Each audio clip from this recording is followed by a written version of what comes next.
Nifty কালি আমি যেহেতু বাজেটৰ কাৰণে ট্ৰেডিং হ'ব গতিকে স্পেচিয়েল এইটো এটা মই ভিডিঅ' বনাইছোঁ। বৰ্তমান আমি মাৰ্কেট ইয়াতে আছোঁ 23,500ত।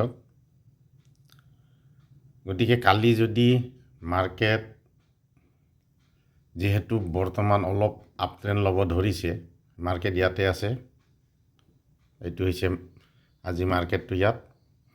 যদি নেক্সট টাৰ্গেট হৈছে এইটো 23,783, কাৰণ মাৰ্কেট ইয়াৰ পৰা পলিছিল, গতিকে ইয়াত এটা ৰেজিষ্টেঞ্চ আছে। নেক্সট ইছ্যু হৈছে 24,193।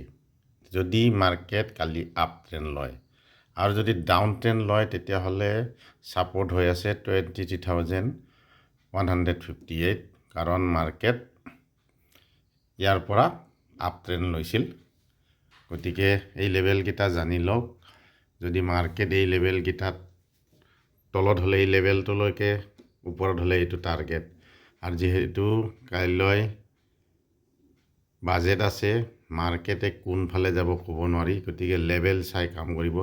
এইটো চাওক, পুৰণা গেপ আজি ভাঙি পেলালে মাৰ্কেটে। এই গেপটো ভাঙি, গতিকে যিহেতু গেপ ভাঙিছে আপ ট্ৰেণ্ড লৈ ল'লে, গতিকে নেক্সট টাৰ্গেটকেইটা মই দিয়া মতে এইকেইটাই টাৰ্গেট হ'ব। কাৰণ কালি যিহেতু বাজেট, মাৰ্কেট যিকোনো ফালে এটা পজিটিভ হ'লে পজিটিভ মুভমেণ্ট ল'ব, নিগেটিভ হ'লে নিগেটিভ মুভমেণ্ট ল'ব। এইকেইটা হৈছে লেভেল। এই লেভেল মতে কাম কৰিব লাগিব আৰু খুব সাৱধানে ট্ৰেড ল'ব লাগিব। গতিকে ট্ৰেড ল'বতে খালি সাৱধান।